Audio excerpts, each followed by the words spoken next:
ہم کیا کریں کہ ایک تو ریونیو زیادہ کلیکٹ ہو اور لوگوں کو انسینٹیوائز کیا جائے کہ وہ زیادہ ٹیکس نیٹ ورک میں آئیں.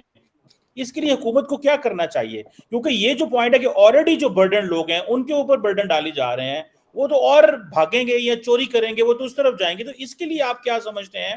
کیونکہ آپ کو پتا ہے ایڈمل صاحب, ہمارے یہاں اسلام آباد میں بھی, باقی جگہوں بھی P O S transaction for example نہیں کرتے. ریسٹورینٹ کہتے ہیں جی ہمارے پاس مشینیں ہی نہیں ہیں, ہم تو یہ 2% بینک چارج کرتے ہیں, ہم نہیں جائیں گے. سو یہ کیسے کیا جا سکتا ہے کہ ایک تو ریونیو زیادہ ہو اور لوگوں کو ٹیکس نیٹ میں زیادہ لے کے آئے, اور حکومت کے یہ جو میئرز ہیں آپ کو سمجھ لگتے ہیں یہ اپریشیبل ہیں جو موجودہ فائنانس منسٹر لے کے آئے؟ جی دو چیزیں میں دیکھ رہا ہوں. میں نے جب اوور آل بجٹ پلاننگ کی اور ویژن کی بات کی تو ایک جو چیز ہم چاہتے ہیں وہ ہے ٹرانسپیرنسی ایز ویل. ایک پریڈکٹیبلٹی ہونی چاہیے اور ٹرانسپیرنسی ہونی چاہیے. جو بھی ہمارے مسائل ہیں with respect to budget making, ایک تو اسٹرکچرل جو ہے وہ in a parliamentary system the executive makes the budget but it is answerable to the parliament, کیونکہ اپروول وہاں سے لینا اور یہ سارا چیز.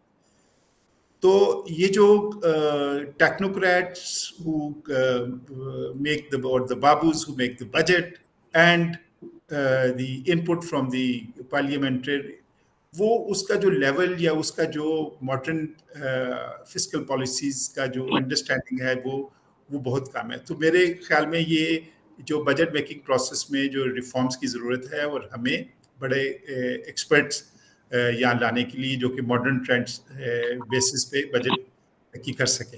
اور ٹرانسپیرنسی سے میری مراد یہ ہے کہ ابھی آپ دیکھیں کہ ہمارے جتنے بھی میجر مسائلز ہیں, چاہے وہ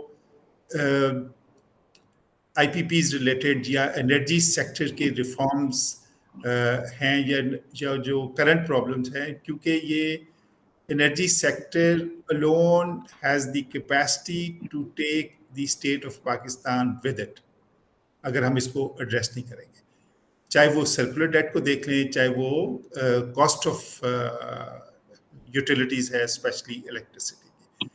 تو اس بجٹ میں مجھے اس کو 5% کی حد تک کی ایڈریس کرنے کی کوئی, یعنی کہ ہم 25-26 میں یا 24-25 میں 25-26 میں اس حالات سے بہتر ہوں گے by taking all these measures. ٹھیک ہے جی, ون. سیکنڈ جو ہے, جو ہمارا ڈیٹ پورٹ فولیو ہے, وہ جب 2018 میں جو گورنمنٹ گئی اس وقت تقریباً 24 ارب روپے تھا. پھر جب اگلی گورنمنٹ گئی تو وہ تقریباً 44. تو ابھی جو لیٹسٹ ہے وہ 67,000 بلین روپیز جو ہے وہ ڈیٹ ہے. تو یہ اس کے جو ایکسپونینشل رائز ہے, ہم اس کو کس طریقے سے چیک کریں گے؟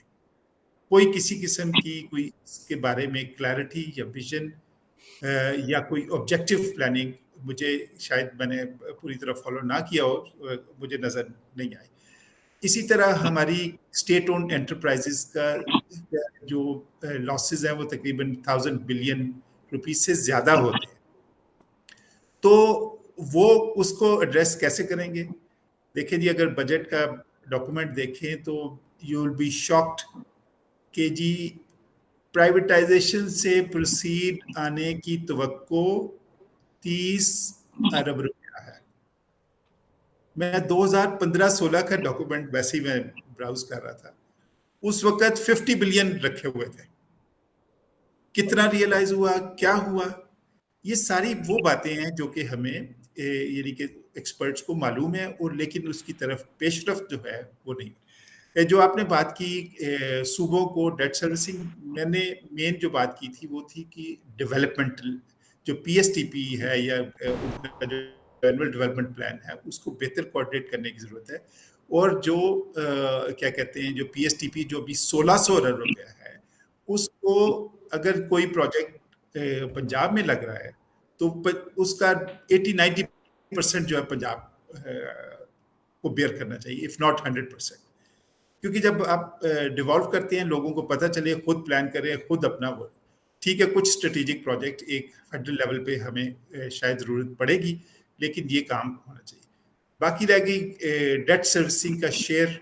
دیکھیں جو آبلیگیٹری پیمنٹس ہیں, ری پیمنٹس ہیں, وہ ہم سب کا ہے, ہم سب کی رسپانسبلٹی, چاہے ہم جس مرضی پروونس سے ہوں, جو مرضی ہو, ہر ایک انڈیویجول کی رسپانسبلٹی ہے. اچھا, ابھی ہماری رائے صاحب مجھے کریکٹ کر سکتے ہیں کہ جو ہماری debt servicing to G D P ratio ہے وہ تقریباً میرے خیال آئی تھنک کانسٹیٹیوشنلی 64% سے زیادہ نہیں ہونی چاہیے. ابھی it is I think in access of 80%. اچھا, پر سے ڈیٹ جو ہے, یہ رائے صاحب بزنس مین ہے, debt is a better equity, debt is better than equity.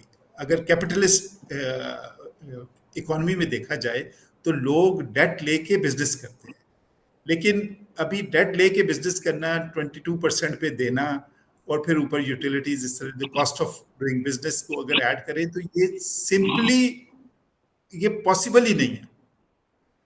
تو جب تک ہم اپنی اکانومی کو اور کو کک سٹارٹ نہیں کریں گے, اس میں نہیں لائیں گے, only then if you are enable to generate wealth, اگر آپ ویلتھ جنریشن کو اسٹائفل کریں گے تو یہ پرابلم ڈبل سے ٹرپل ہوتا جائے گا.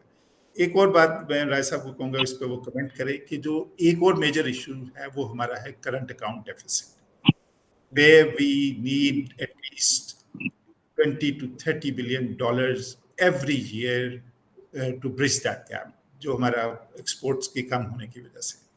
تو اس پہ آپ کو بجٹ ڈاکومنٹ میں یا جو فسکل پالیسیز ہیں اس میں ہمیں کیا نظر آ رہا ہے کہ جی وہ کیسے ہوگا. اگر ہم نے صرف امپورٹس کو ہی کنٹرول کر کے ایک سرپلس کریٹ کرنا ہے, تو وہ امپورٹ کو جب آپ اسٹائفل کرتے ہیں تو اکانومی جو ہے وہ اسٹیگنیٹ کر جاتی ہے, کیونکہ ہماری بہت ساری امپورٹس تو آبلیگیٹری ہیں, جیسے پی او ایل ہے یا دوسری ایڈیبل چیزیں ہیں. اس کے علاوہ انڈسٹری کو چلنے کے لیے ہمیں کیمیکلز امپورٹ کرنے پڑتے ہیں, مشینری امپورٹ کرنی پڑتی ہے. تو اس کو بھی کسی طریقے سے جو ہمارے لگژری آئٹمز ہیں ان کو کیسے ہم روک سکتے ہیں. تو یہ چند مسائل ہیں جو کہ سب کو معلوم ہے, لیکن امپلیمنٹیشن, ایکشن, پلاننگ, وہ والا جو کام ہے وہ تھوڑا سا جو ہے اس وقت مسنگ ہے. اور ابھی یہ وقت ایسا آ گیا کہ ہم مزید افورڈ نہیں کر سکتے. پہلے حالات ایسے تھے, جسٹ لاسٹ کمنٹ, جب حالات ایسے تھے کہ ہم اپنے دوست ممالک کے پاس جا کے بجٹری سپورٹ ملنے کے بعد ہم بالکل یعنی کہ ایون کیل پہ آ جاتے تھے. ابھی کسی قسم کی بھی بجٹری سپورٹ ہمیں ایون کیل پہ نہیں لا سکتی. اس لیے ہمیں چاہیے کہ ہم اپنی ویلتھ کو جنریٹ کریں, چاہے وہ in terms of tax collection ہے. میں بعد میں پھر بات کروں گا کہ ہم کیسے ریوائیو کر سکتے ہیں.